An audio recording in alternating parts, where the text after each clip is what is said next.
તે ચોરસ આકૃતિમાં કેટલા ચોરસ આવેલા છે ઊભી હરોળમાં કેટલા ચોરસ છે અને આડી હરોળમાં કેટલા ચોરસ છે જોઈએ તો બધા કે ઊભી હરોળમાં જોઈએ 1 2 3 4 5 અને 6 ઊભી હરોળમાં કેટલા ચોરસ છે તો કે 4 ચોરસ છે આડી હરોળમાં જોઈ નાખો 1 2 3 4 5 6 7 અને 8 આડી હરોળમાં કેટલા છે તો કે આડી હરોળમાં 8 ચોરસ છે અને ઊભી હરોળમાં 6 ચોરસ છે તો કે આમાં શું કરશું કે 8 ચોરસ છે બોલો આડી હરોળમાં આડી હરોળ કરતા ચાલો કરી 8 કેટલા છે 8 ગુણ્યા કેટલા કરવાના 8 ગુણ્યા 6 કરી દેવાનું 8 ગુણ્યા 6 8 કેટલા થશે તો કે 48 પછી 7 ગુણ્યા કરવાના 7 ગુણ્યા 5 કેટલા થશે 7 પંચા 32 ત્યારબાદ 6 ગુણ્યા 4 કરી નાખો 6 ચોક 24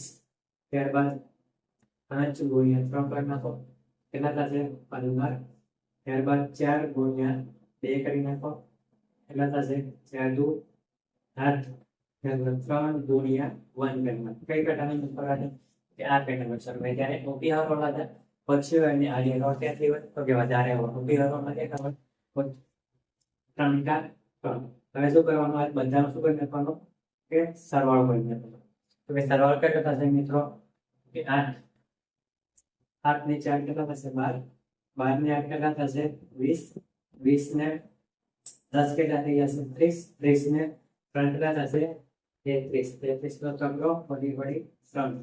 એના 6 6 ને 4 10 6 ને 4 કેટલા થશે 10 10 ને 1 12 12 ને 1 13